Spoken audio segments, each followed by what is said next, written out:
Yeah, probably. Can you?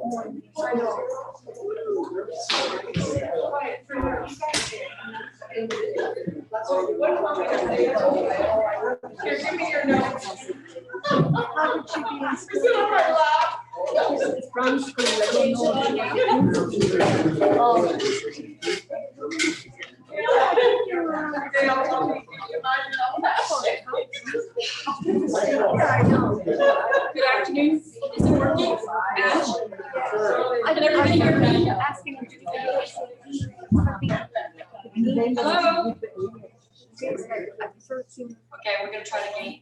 We're doing a test of the sound system before we move ahead with the meeting. So we want to be sure that you can hear the board members at the front. So they're gonna speak from where they're seated, sorry. And we may have to get Doreen to speak a little louder. So she's the one that we want to be sure that you can hear. She's doing the financials. Okay. Do a test run? Say a poem or something. oh, you know what, you can, you please stay seated as you speak. Oh, no. Yeah, because we're not sharing the microphone.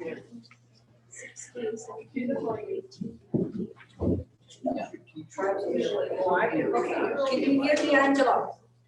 Well, if you would just go ahead and do a little bit of, Okay, recite a poem, I can do that. We speak it to the feminist. Oh, what a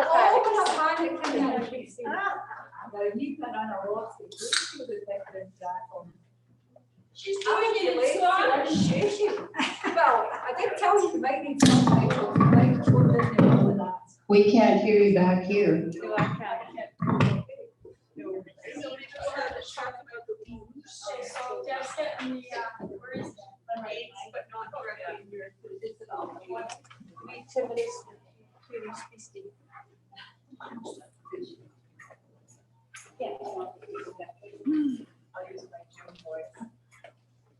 All right.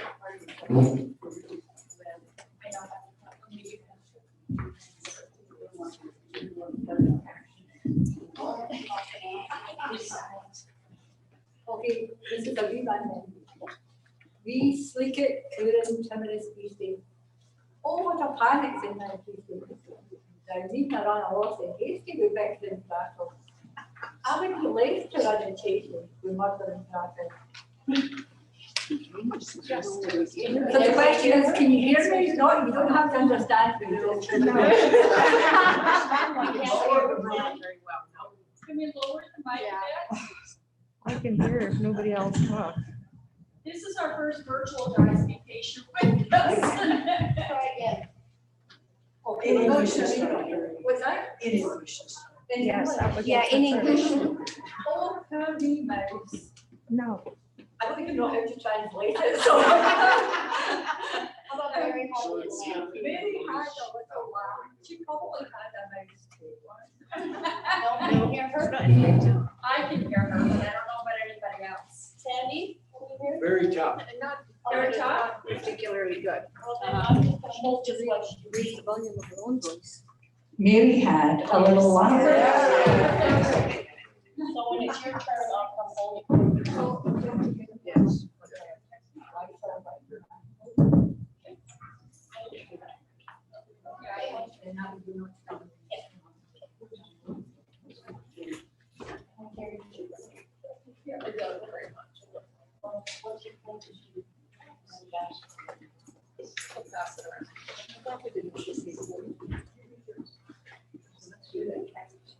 All right, ladies and gentlemen, in my previous life, when I was young and thin and taught phys ed in high school, one of the annual tests that we had was to make ourselves heard from one end of the gym to the other.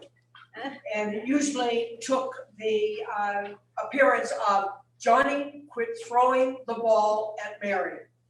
I don't think we'll have anybody throwing a ball at anybody, but can everyone hear me if I don't use a mic? Yes. Okay, thank you. We'll leave the mic then to the more soft-spoken members of the board. Angela, will we get a thumbs up when we are live at 1 with everybody? Yeah, so you're live right now. We've got 12 people viewing us, and we just have Richard in the office confirming the sound's okay on a YouTube video. So The good news is that given the requirements by our bylaws, we do have, combined with the people here and those streaming, we have a quorum. Hey. Always good news to have a quorum, because I would hate to send you home. Welcome, everybody, to our AGM, which, as you know, had to be postponed because of that delightful intrusion into our lives, COVID-19. And we're still moving through that, obviously. My thanks to Jeanette and her staff for setting up and determining the numbers, determining the social distance. And I gotta tell you folks, if anybody comes down with COVID after today, I'm going to be mightily upset. Keep that in mind if you would. And I would like to draw your attention then in your package to the first item of business, which is to look at the minutes from the previous AGM. We will follow Robert's Rules of Order. That is, I will announce the item. It will be presented to the membership. We will accept a motion to approve and second it, and then we will have discussions and questions. So everybody will be given the opportunity to discuss, but it will be done according to Robert's Rules of Order, which follow the motion and its acceptance of that. So here is the agenda. May I please have a motion to accept the agenda as circulated? I move to accept the agenda. Thank you. And your name for the secretary? Your name for the secretary? Oh, it's Keith Cornelius. Thank you. Do I have a seconder? Anybody? Kathleen McCauley. Thank you. Are there any questions arising from the minutes of the AGM last year?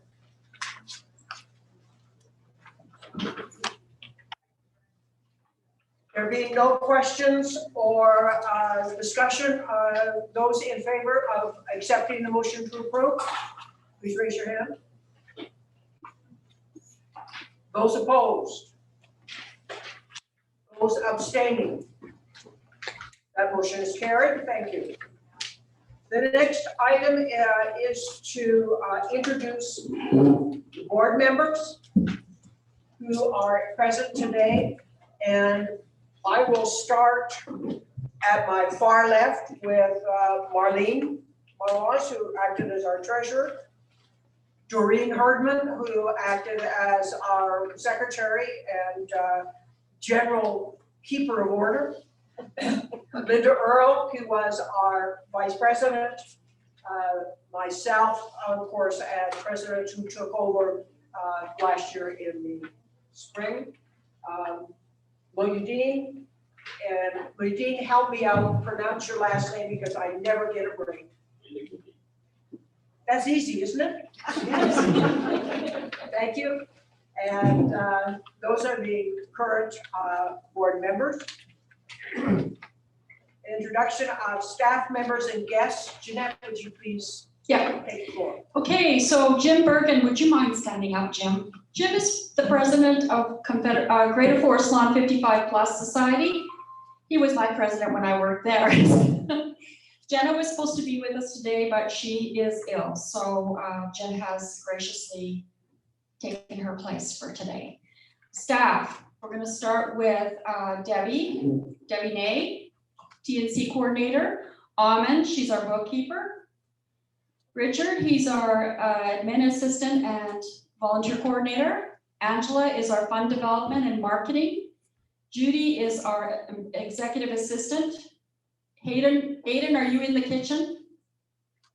Is he there? Wave to everybody, that's our chef. And if you see the gentleman walking around doing all the cleaning, his name is Harnack. We hired him to do the cleaning during COVID. And myself, Jeanette Provo.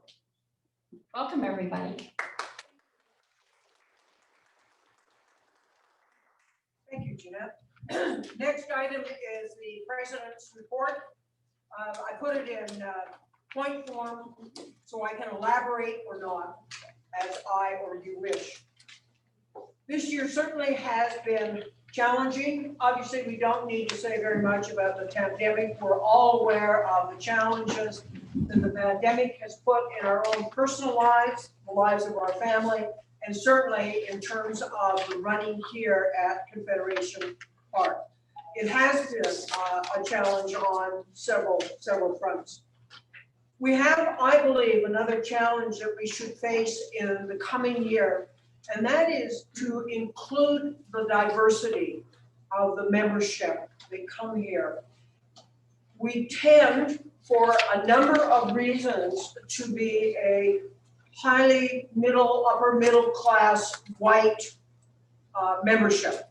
And I would like to see, if at all possible, to extend that membership across various groups of various national origins. I believe people from other cultures have a great deal to share with us, and I think it's very interesting for us to gain some sort of exposure to them. So that will be a challenge where our staff and our marketing people will need to go out and come up with things that will make it appealing. I don't know how many of you ever had the situation of going to a new school and not knowing anybody. And certainly if you came into that kind of a situation, you could go in wondering, well, will I find friends? Is anybody like me? Does anybody look like me? Is there anything that we have in common? And when we look at our diverse populations in the city, I think that people who do not belong to the Caucasian group that is primarily our membership probably feel exactly the same way. I look at the class photos of my young grandnieces, and one of the most heartening things to me that I see is that the class is no longer 100% white. And they see very few barriers, which I think is a very positive thing. So we will be looking at strategies to increase the amount of diversity that we have in our membership. This year we completed, thanks to Angela and Judy, a very interesting survey looking at our membership and how they were coping during the pandemic. It was sent out to about 800 people who had emails. We got 25% return, which is a phenomenally good return for an email survey. And we learned some things that are particularly important, which will help in our programming. We plan to send this survey on to various other associations, both governmental and city-run. And some of the critical things we learned is the number of people who felt very awkward in ever signing up for a class online. And that is going to be more and more part and parcel of program offerings. And we want to be able to ensure that people are comfortable, they know how to access information online, and that they can even try some of these classes online. The biggest thing I think that we found is that seniors, our membership, the thing that they miss the most, physical activity and getting around with their friends and engaging in physical activity. Now, personally, I would not have guessed that. My longest trek in the day is my suite to the dining room. However, I do understand that a very important part for many people are the physical activities that are run from Confederation Park. And that was really missed. And certainly another major element is, believe it or not, people missed you, the companionship that they had with other members. And that's an important thing, particularly for people who are somewhat isolated. We have members who have no family members that were accessible, and their whole social lives were based in large part with the friendships that they had here. So this gives us some direction and some important pieces of information for people who make decisions about seniors and the offerings that are available to them. This year, we formed a new committee on the board called the Advocacy Committee. And as it suggests, the purpose of this committee is to take an active voice in advocating for issues that are important to seniors. It started off when the provincial election was held, and we felt that we wanted seniors to be aware of the platforms of the various parties, not that the organization would support one party or not, but so that you would vote with some idea about what the various organizations were willing to think about seniors and do for seniors. There are other kinds of issues that are coming up, and the Advocacy Committee, like many committees, is looking for more members who would be interested in advocating for seniors and who would like to join committees. It's really important that committees, board committees, have one board member because they're board committees. But they will only be most effective if we can draw the rest of the members into the committee from our membership at large. You don't have to be an expert, but your willingness to cooperate and work with a committee is something that we are really, really promoting. And in the future, after we make decisions about who's going to be from the board responsible for each committee, we will send out an e-blast and information about how to contact the chair so that you can offer your services. We also, because of the pandemic, formed an ad hoc financial stability committee. I have major concerns about the continuing financial stability of this association because we know how much the provincial government is in hock. We know that they will not be giving as much money to the cities.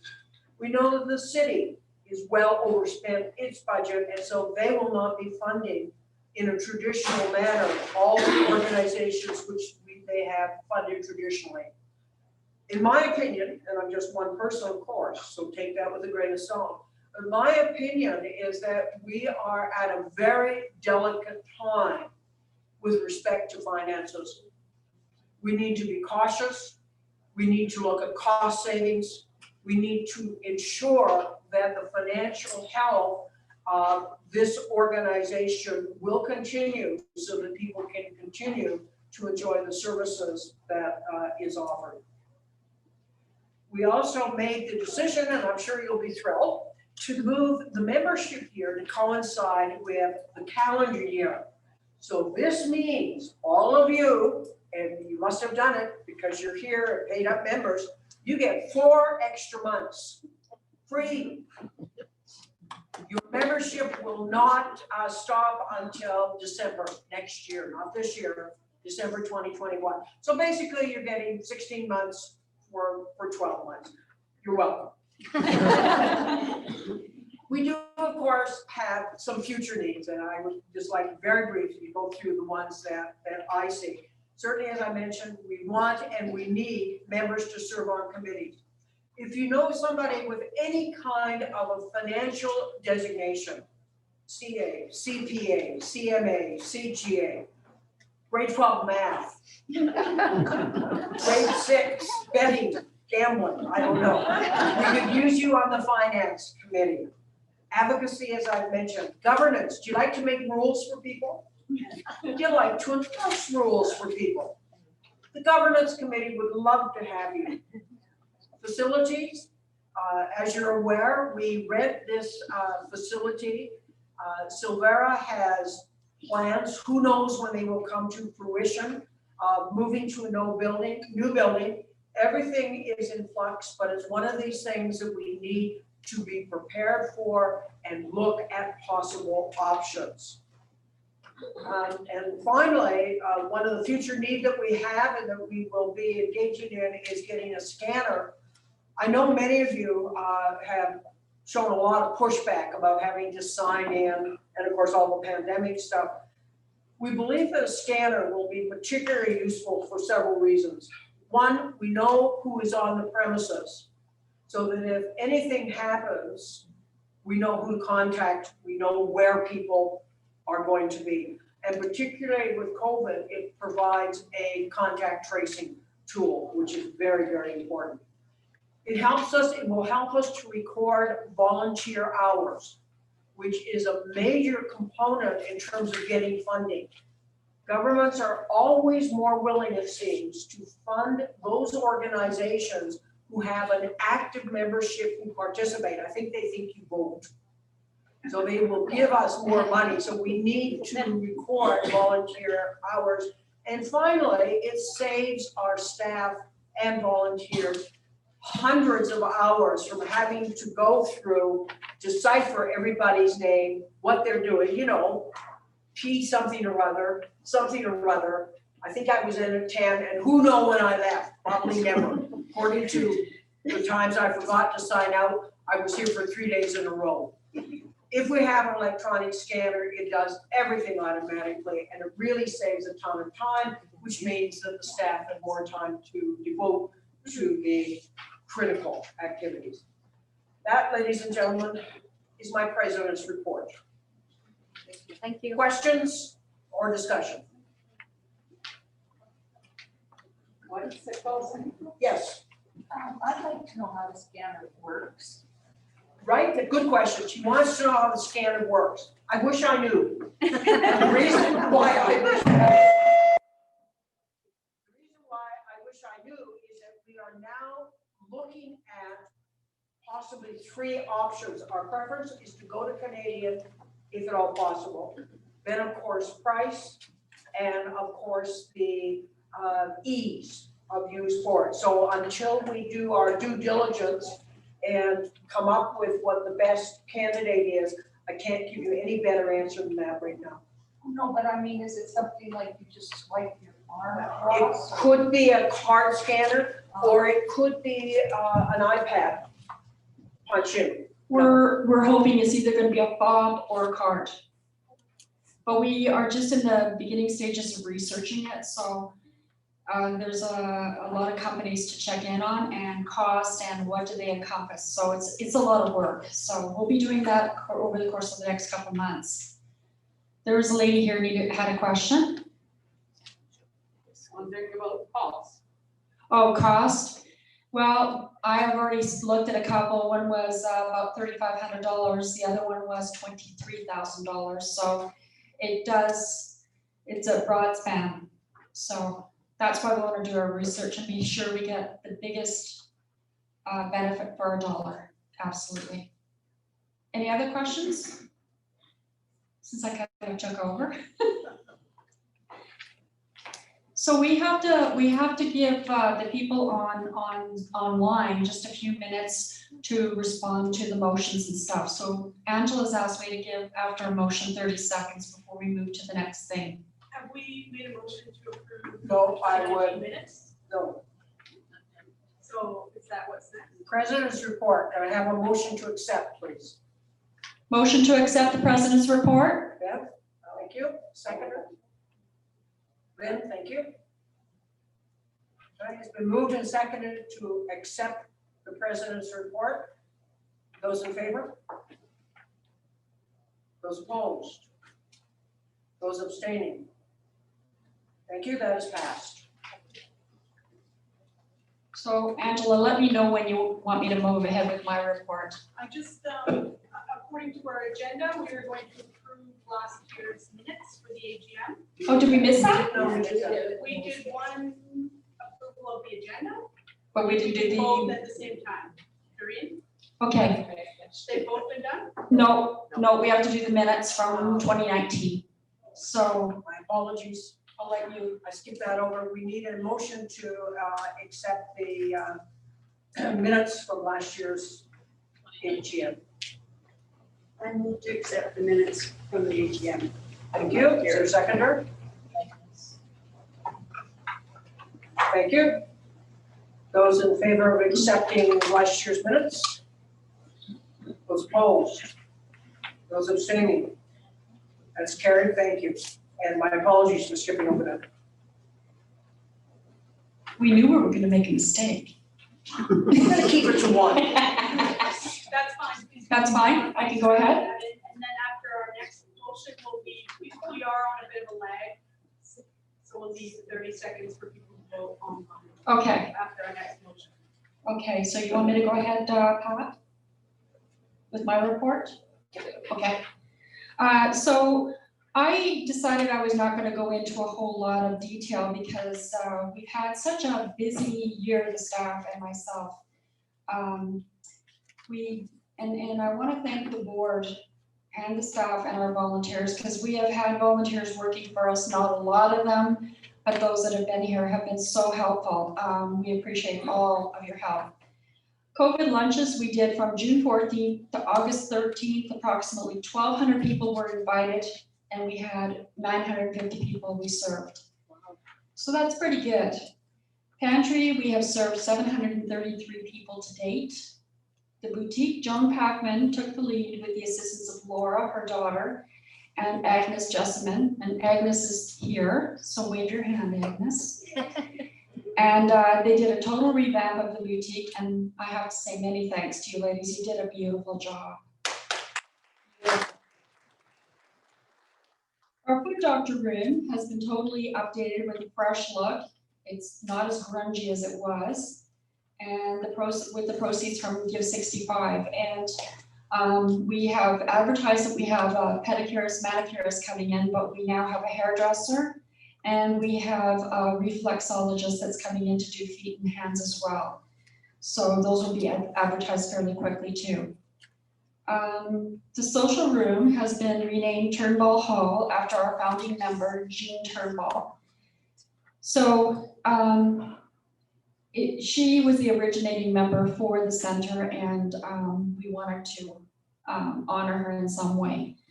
The offices have been completely renovated during COVID with fresh paint, carpets, and has taken on a more professional look. And I have to note that my staff, they didn't have to, but they did. They got in there beside me and they painted. So thanks to my staff, they've done a terrific job. We have a new phone system, projector, sound system that have been purchased for the center with New Horizons money. The stage has been completely revamped with a safe set of stairs and rails, and new flooring and a fresh coat of paint from the Give 65 funds. Grants, Angela has been a busy lady this year. Many thanks to Angela, many. So, and I know this is her job, but she's done an outstanding job this year with just all the ones that we've applied for to date. And we have some that are still outstanding. But we just got the one for the cook and the occupational health and safety piece for the organization. So I have to thank Angela for a lot of work. And I know that the staff has done the groundwork when it comes to the lunches and stuff, but we wouldn't have the money to do all these things without Angela's work. So thanks, Angela. And thanks to the staff. The lunch, that was an extreme amount of work, 3 days a week, doing lunches for all the people that came to visit us. But I tell you, you would have sworn there was 200 people in this room when there was maybe 30 talking. They were so excited to see each other.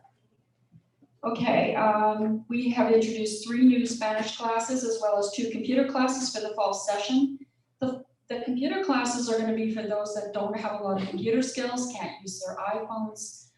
Merv is part of our mentorship group and he will be teaching the classes. And I think it's gonna be a really good event, a really good class. We currently have, I have 7:13 on this sheet, it actually is 7:11 as of this morning. For the fall session, we are approximately 75% capacity during COVID, which is a pretty good start in spite of COVID. So does anybody have any questions about my report? Not a question? Okay, I'm gonna pass. A motion to accept the executive director's report, please. Thank you. Thank you. And a seconder? Donna Kirkwood. Thank you. Those in favor of accepting the president or the executive director's report? Those opposed? Questions? But that is the secondary thing. Donna Kirkwood. Donna? Abstentions? The motion is carried. Thank you.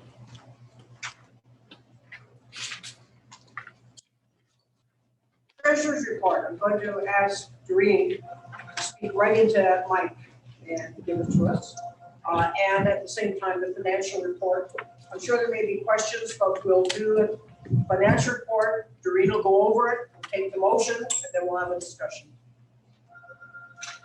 Okay, so I'm presenting the Treasurer's report actually on behalf of Marlene, who's been looking after a sick friend for a couple of months. So the Finance Committee generally kind of stepped up. And there's a 6-page financial statement from the auditors. It's in your package. I'm sure you've all digested every single word and number in there. The test is coming later. And what I did was I put together what I think are the important points in there. So if you look at the 1-page Treasurer's report, that's intended to summarize the 6 pages of the financial statement, which I'm, as I said, not going to talk to in any great detail unless there's a question. So the first thing is revenues, the money that's coming in. I want to point out we had a significant gift last year, which was a one-off. And it was $85,200 worth of optical gift cards, and I'll cover a little bit more in that. That showed in our revenue, and if we take those out because it was a one-off and kind of a special thing, and excluding the gift cards, our operating revenue, so all the normal activities, were up 4% over 2018. So they're pretty much in line with 2018. And if you look at the details, for those who did go into all the details and the line items, memberships and class registrations were up, which is great. Fundraising was slightly lower, but in overall, the revenues were in line with 2018. For expenses, again, if you look at page 5 of the financial statement, you'll see all the line item expenses. And overall, the expenses were about 10% higher in 2018. And there was a couple of bigger items there. One was the rent and utilities charged from Silvera. That was more than $10,000 higher in 2018. We don't really have any control over that. They're a landlord, and obviously even utilities, they don't have that much control over. So that was a big chunk of the increase. And there was also some office costs that were a little higher last year due to one-off expenditures. We needed a new software system. We were having some IT issues. We did get a new software license and some hardware. The rest were all, smaller items, but overall the expenses were up. So what does that mean for the centre? I'm going to go back to the optical gift cards because they were not. The gift cards are just that, it's a gift in kind. The donator got a tax break, so it was important that it was recorded in 2019. And the timing was a little unfortunate for us in terms of reporting because it showed a big number in our revenue. But that really wasn't, it wasn't cash, it was gift cards that can be used by members in 2020. So I mentioned earlier, if we take the gift cards out of the equation, then we did have to take just under $14,000 for our sustainability fund. So our operating expenses were slightly higher than our operating revenues. And for those of you who have a checking account and a savings account, you know, your checking account, if you're like me, you use that for all your day-to-day activities. And sometimes you need to dip into your savings because you've overspent that month, if you're like me. And that's what we do in the centre here. Our expenses were slightly higher than our operating revenues. So we did dip into our sustainability fund to the tune of almost $14,000.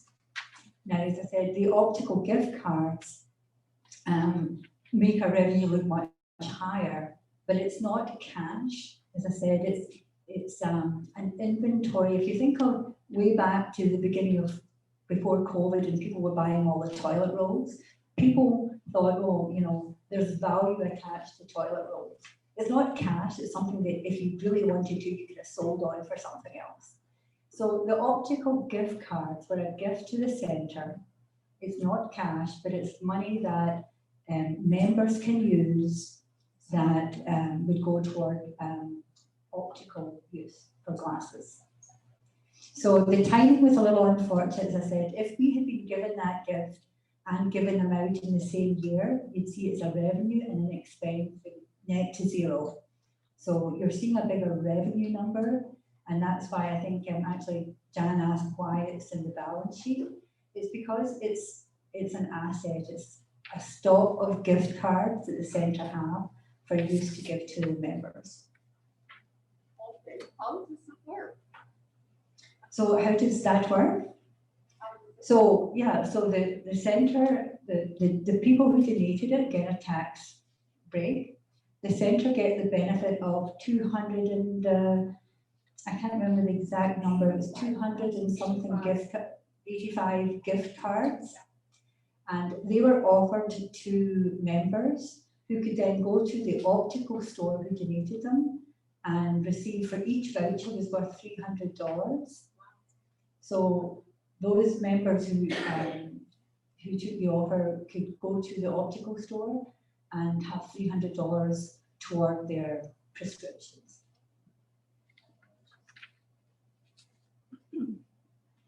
So are you saying that these gift certificates really don't have any value? So they absolutely do have value. They have value to the members of the organisation. Okay, do they expire? No, they don't expire. Okay, and if you would give the one to say me, I would get $300 off if I went to that facility. That's exactly right. Okay, so they go on forever. There's no expiry dates on them, and my understanding is they do not expire. They probably shouldn't be shown as a current asset because they're not. It should have been shown as a separate item on the balance sheet. Can you repeat the question? So I think the question is, should these have been shown on our balance sheet? Well, they should. And As a separate item. And they are shown in the balance sheet. They're shown under working capital as gift cards because they're actually inventory. They're working the same way as inventory.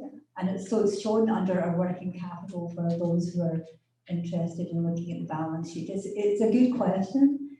My husband asked me about it too, and he's an engineer. He has a difference of opinion, but it is a gift. They do have value, and it's shown as working capital. Not cash, because if you look, it's actually listed under working capital as gift cards. So if a person, what kind of people are you going to give them to? Did anyone get one, or do they have to have some criteria before? So I believe they've all been distributed, and I'm going to ask Jeanette to talk to how and when or who those were distributed to, but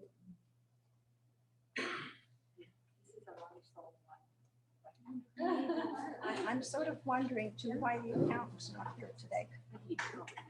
He wasn't invited because of COVID. We wanted to keep our numbers for the members. That's only one person.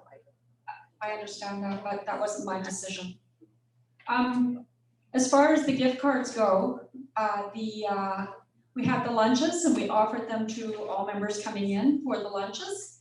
And some of them took them and others chose not to. So they have been given out and everybody was very happy with their gift cards. So Many have been down to get their new glasses and are extremely happy.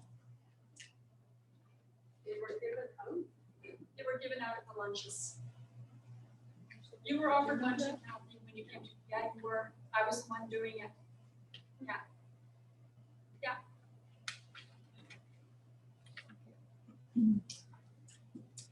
I'm sorry, just to repeat a question Jan was asking about the auditors. To keep the numbers down, the auditors were not invited, and we were also trying to just minimise the amount of time because most members we find are not interested in the line item details, and we're confident that we can answer any questions that come up. So did you have my list of questions that I sent you? Yes, we did. So we can, is there something on I'd there? like to go to question number 7, where the cash back, statement of cash flows. The cash at the end of the year is inflated. So I'll repeat it for Jan if you like. I have it. Jan's question is, from the statement of cash flows, the 85,200 appears to be part of the operating fund, but it would seem that it's not actually cash that can be spent. Therefore, cash at the end of the year is inflated by the same amount, and is confirmed in note 4 to be gift certificates. So the gift certificates, if you look, are not shown as cash, they're shown as working capital, which is not the same as cash.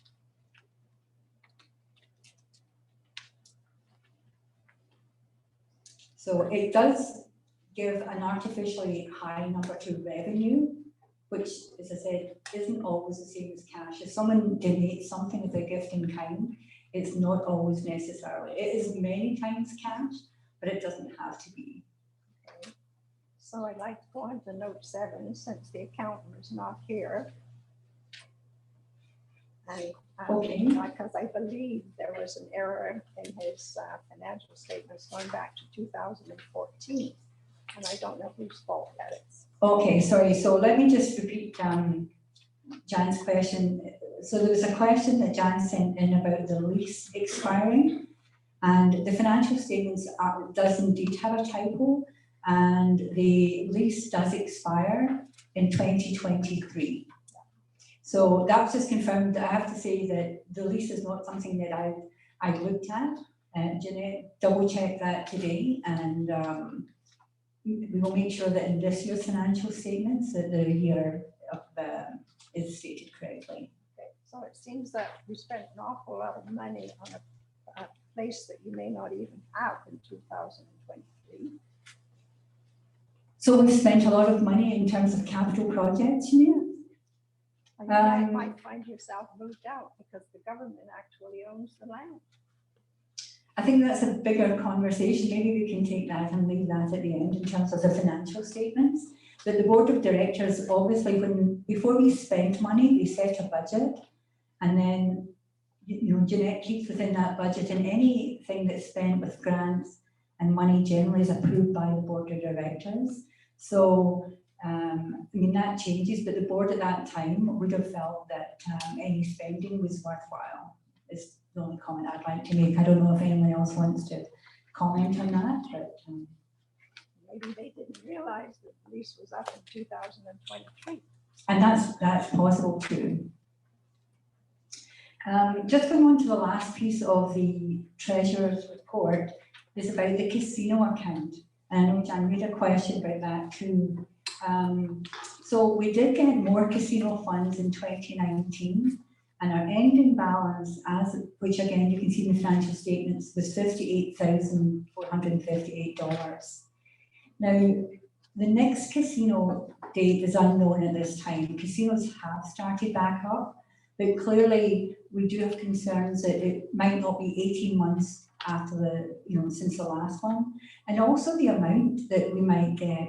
So going back to Pat's earlier point is that's an area where we're going to have to make sure that we're frugal in the way we manage that.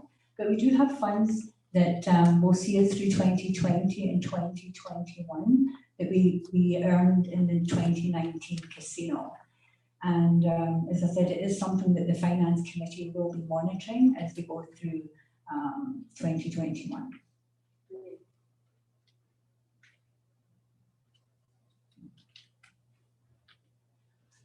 I think Jan brought up an important item that I'd like to address. And that is, since we do not own the building, should we be doing any kind of upgrading at all? I think there are two things that I'd like to draw to your attention.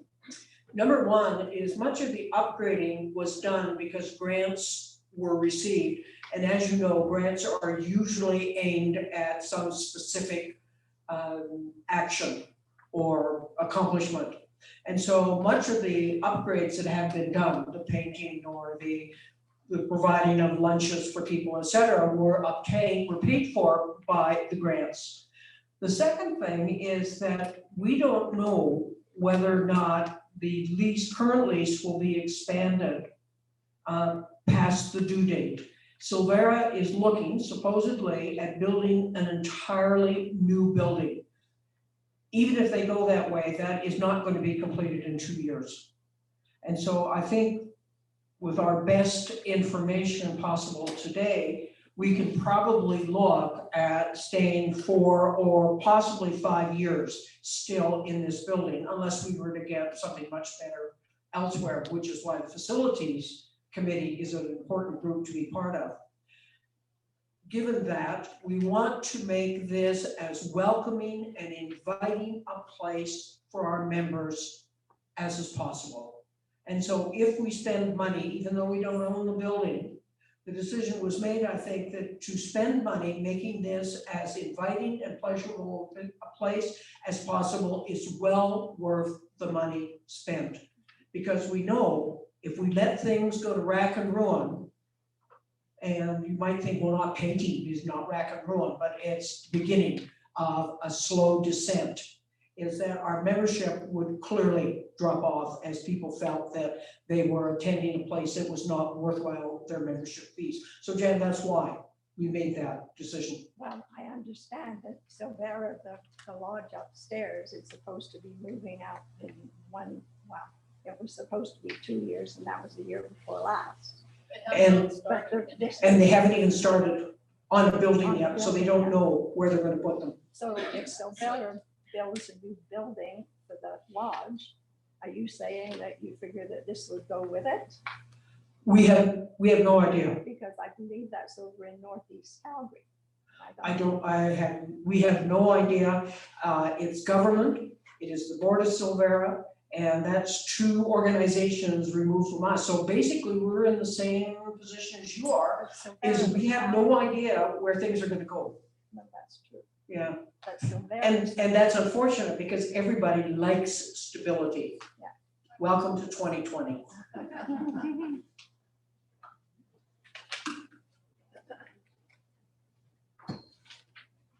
Are there any other questions about the treasurer's report or the financial statements? Who actually owns the building? The government does. Government of Alberta Yes. owns the building. The government of Alberta, Yes. It's not provincial, it's not city, it's It's provincial. the government, it's the provincial government, that's what the title says. And it was 1973. We have talked to government offices, officials last couple of years ago now. And they didn't have any idea what was gonna happen to the building. Well, They didn't even know Silvera was leaving. But you have a provincial government that's broke, and they would very likely Everything's like to changed this sell year. this to a developer for condos. All right, folks, any more questions about the treasurer's report or financial report? And please have a motion to accept the report as given. Well, I was asked to do the motion. Charlene, can I have a seconder, please? Lynn, thank you. Those in favor of accepting the report as presented? Those opposed? Abstention? That motion is passed. Thank you very much. The next item is to appoint Dart Bryant, who are our current auditors or current professionals, or a certified professional accounting firm as the auditors for the 2020 financial year at the discretion of the board. The reason that we are asking for this motion, which is a little bit expanded from one in previous years, is that we have information from doing some stumping around for various other organizations that we may be able to get comparable professional certified auditor at a much reduced price from Dartmouth. So may I have somebody who's willing to make that motion, please? Jean McCauley. Thank you. I move to appoint a certified professional accountant as auditor for the 2020 financial year at the discretion of the board. Thank you. Seconder?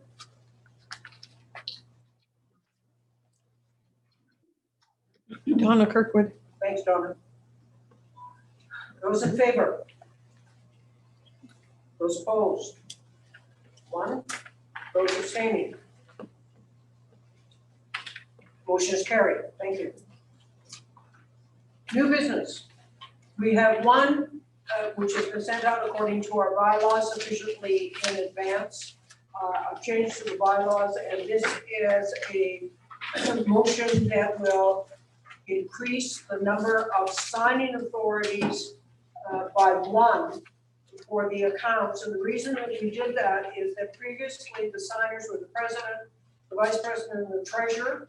We would like to change that to the president, the vice president, the treasurer, and the secretary.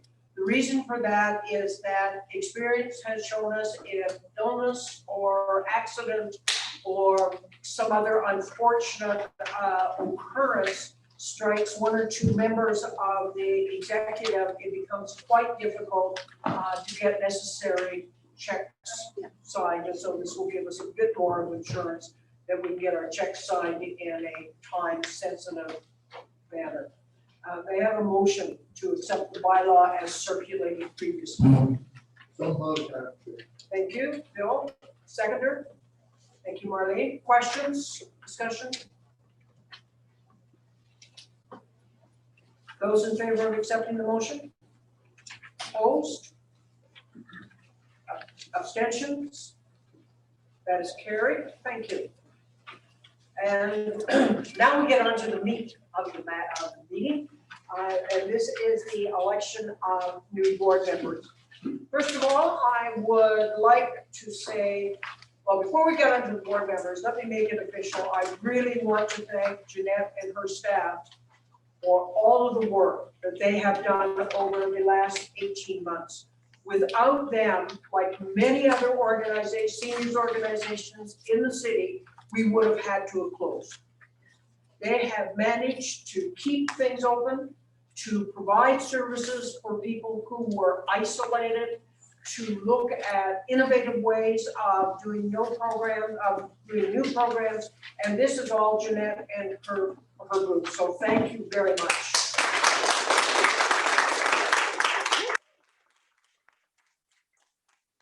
They sometimes get a lot of heat from the board, trust me. So it's nice to be able to do a formal recognition for them. In keeping with the thank yous, I would like to say thanks to 3 people for their service: John Miles, Jeannie Duggan, and Linda Earl. Linda, did you want to say something?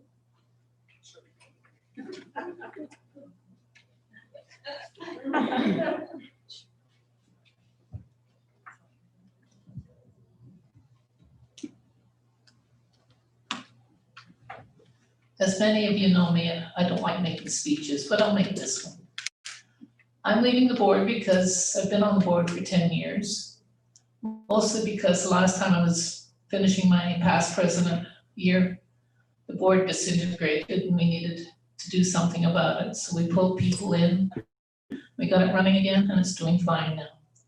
So I've enjoyed my time on the board. And I'll be back later. I'll be on some of the committees. Other than that, I did notice a name on the hall when I came in. It used to be on the boardroom, but now it's on this hall, so things change.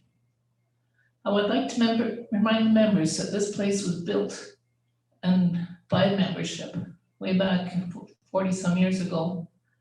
We moved from St. Giles to here, and our membership did all that, and it's been built up. And this place is for the membership, by the membership, so keep that in mind, especially when you're asked to volunteer, because This place runs on volunteers. And I'm sure Rich is looking for people to volunteer for lots of positions. So I will see you around the hall and around the center. Thank you.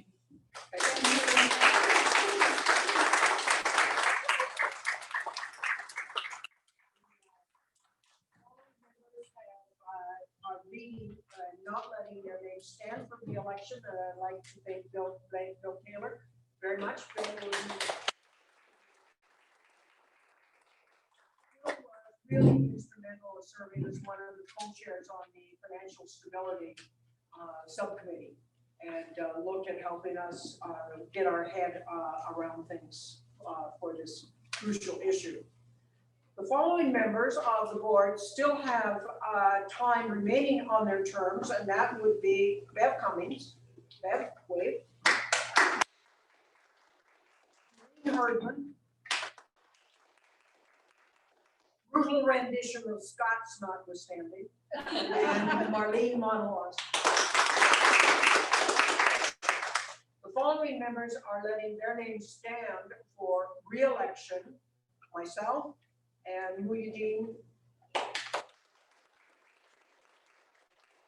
And we have, surprisingly, and I hope that it's reflective of the good work that the association is doing, we have 5 people who have already submitted their names, and we will certainly make it open if we have any nominations on the floor. But the 5 people who have volunteered to put their name forward as a board member for the next year, and I'll introduce them and ask them to give you just maybe a 1 or 2 minute overview of who they are. I'll start off first of all with Bill. Let's see.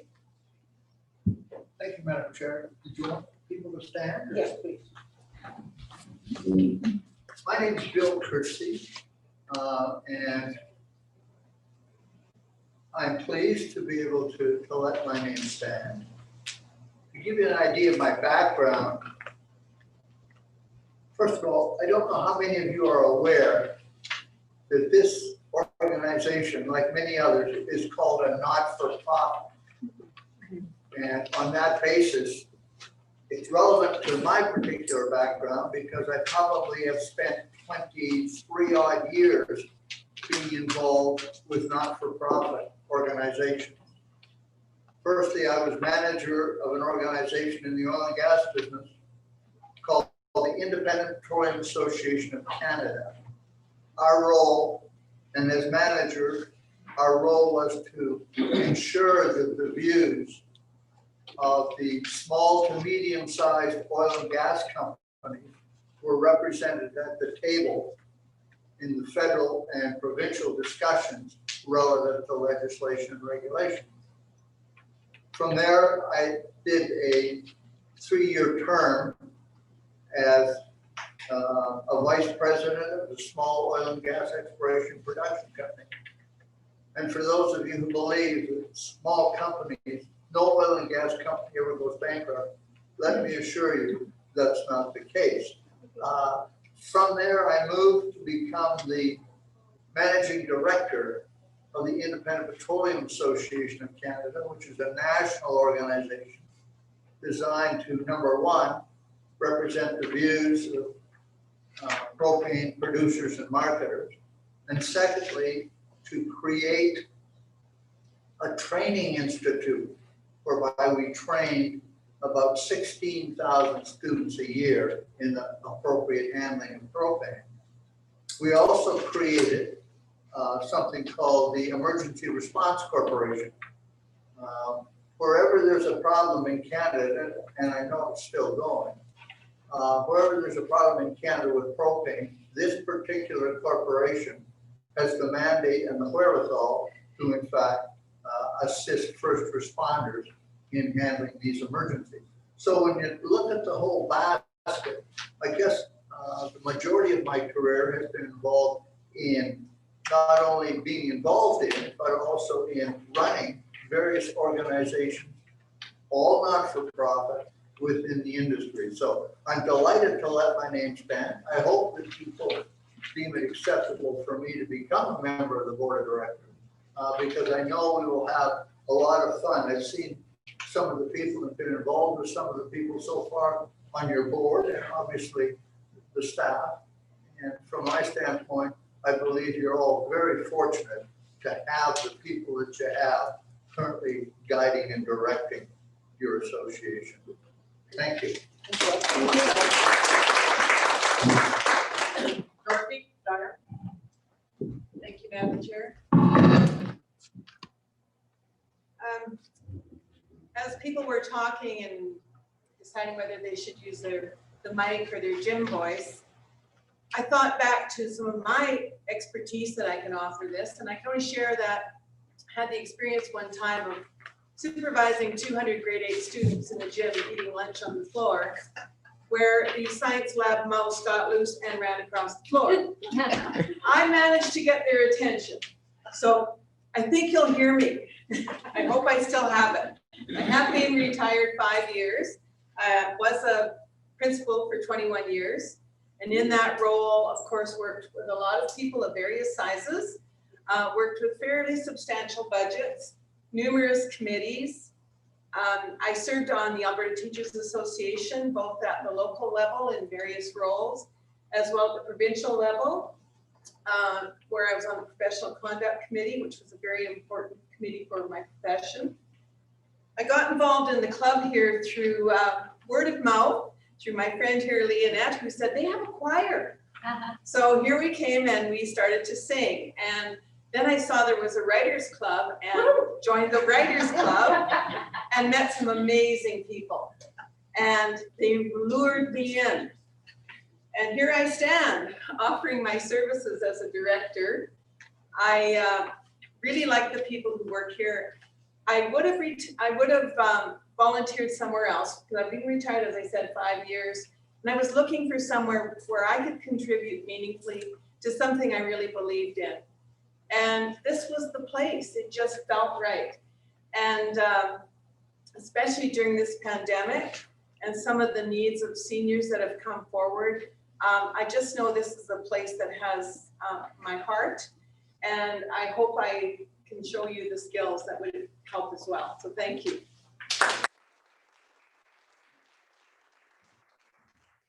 Lynn. Okay, Lynn is going to pass. She's afraid that her voice will not carry enough, but let me tell you that her expertise in terms of real estate and the number of boards that she has served on are certainly welcome additions to the expertise on our board. Rail. Thank you, Pat. My name is Rail County. Rail, you're gonna have to use the mic. Okay. I do not have Pat's booming voice.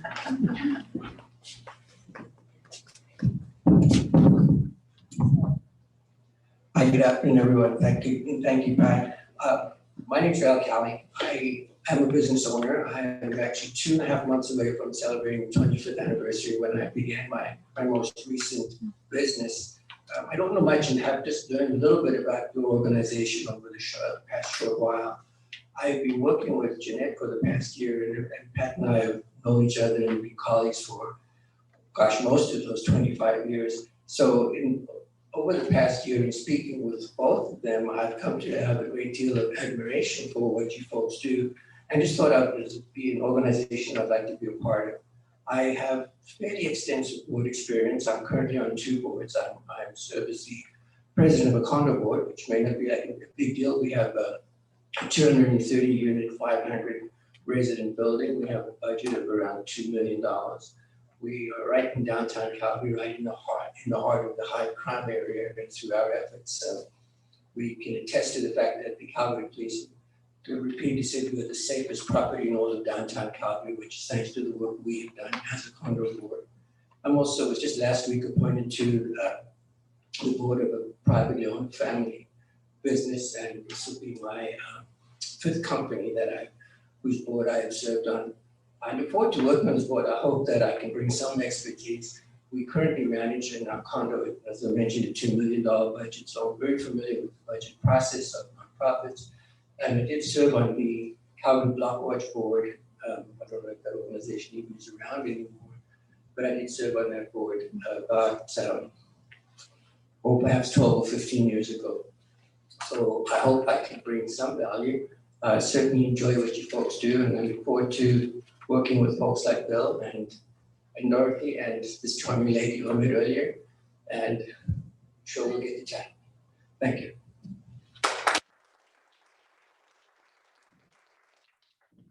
Jillian, do you have a loud voice or do you want the mic? I have a loud voice, I was a good teacher too.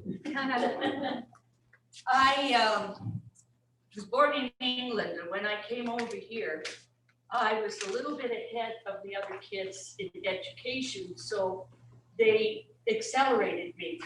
And I was in high school by the time I was 12 or 13 years old. So I didn't fit in very well. The kids didn't like some little pipsqueak kids outdoing them. So I had a lot of trouble making friends as a kid and growing up. And then when I was working as a teacher, I really was dedicated to my students. I worked through recesses and lunches and didn't get to know people very well. So when I retired and came here, it was the first time in my life that I experienced welcoming and new friends and people who would seem to enjoy my company. And I just felt so happy to be here that when the positions came open for somebody to be on the board, I decided that I really wanted to give back to the center for everything that's been given to me and do the best I can to serve you and help you. As far as experience goes, I have been on various committees and boards. I was president of the Phoenix Club in university, and I was secretary of a gaming club. I was the hotel liaison and guest relations person for Conversion, which is a science fiction convention, for years and years. And I've also done a lot of accounting and served on committees as I was a teacher. So I've had a lot of experience working with people and helping and being team member. So I hope I can bring some of that experience here and give back to you for all that you've given me. Thank you.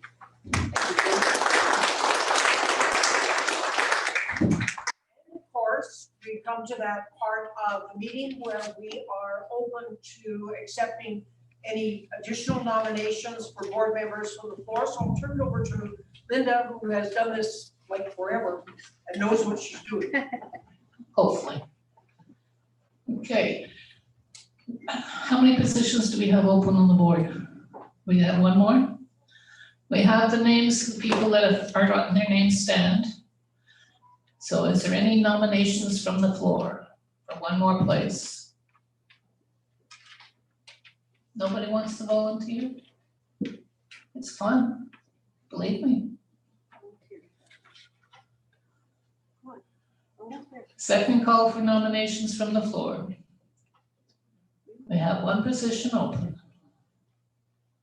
So race, who wants to win?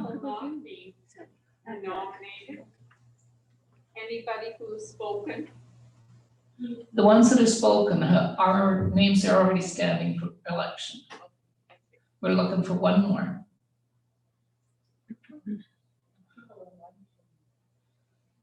How am I gonna get through? What about online, Angela? Anything, Debbie, you know, we might want to give, we have a slight lag with our YouTube, so you might want to give some time for that second call. So wait for the third call? Okay. While we're waiting then for the third call, let me encourage you to, with your masks on, of course, chat to anybody next to you and see if you can't Shanghai somebody from this group. We'll give them 30 seconds or so.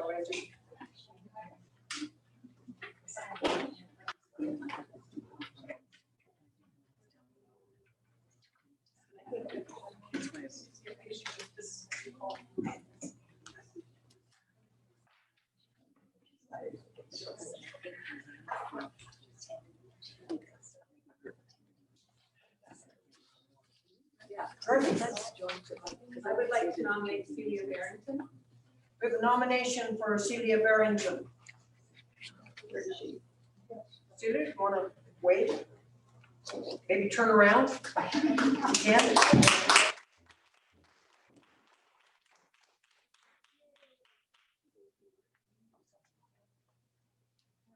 Yeah, we have a seconder for that. Yes, thank you, right there. Third call. This is third call for nominations from the floor. We have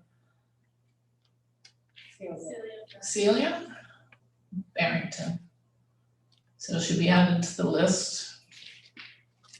Any further nominations? I'll just, we have to wait for 30 seconds. Nothing? 30 seconds. 30 seconds more? Okay. You just picked up the microphone on YouTube. We're about that far behind in the lag, so just so people have a chance.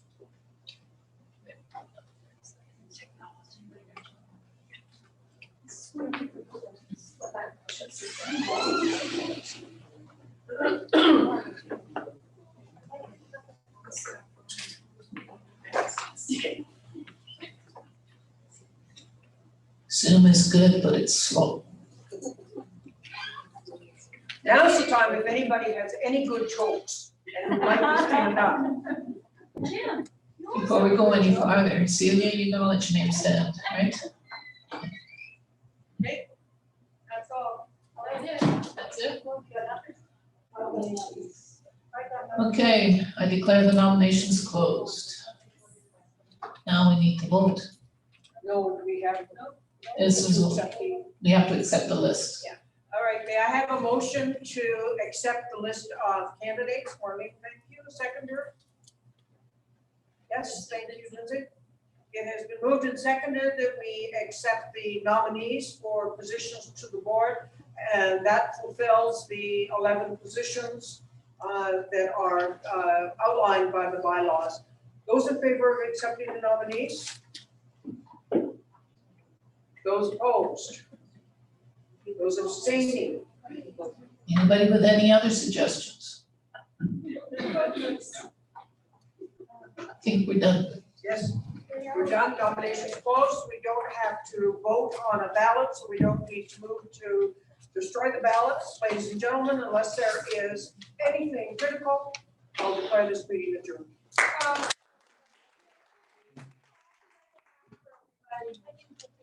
They're homemade cookies, so. Homemade cookies, folks. Thank you. I declare it adjourned. Is that okay?